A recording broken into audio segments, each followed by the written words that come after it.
Hi everyone, welcome back to the channel.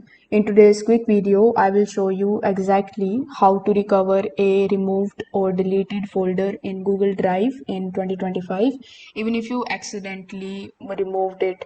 So here, first of all, you need to come on drive.google.com and then log in into your account.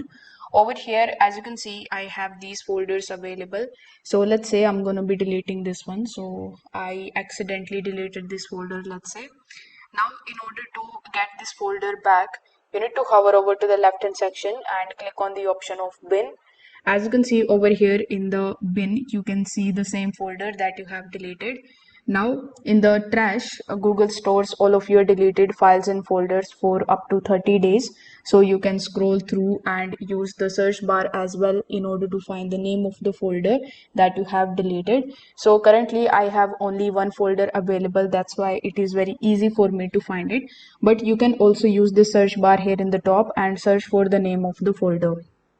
Once the folder appears in front of you, you need to simply just click on it and then click on the option of restore. Now, after clicking on the restore option, if you go back here on the home page, you will find the same folder available here. Now you can start using this folder and get access to the files inside it.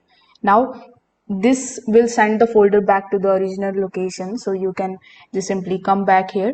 If your folder isn't available in the trash, it may have been deleted permanently. So if that's the case with you, I would highly recommend you to simply just open this particular URL, that is support.google.com/drive.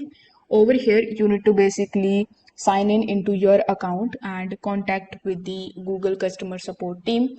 Google can sometimes recover the items that are deleted within the last 25 days, but you need to act fast here. If this video helped you out, make sure that you like this video and subscribe to the channel. Thanks for watching.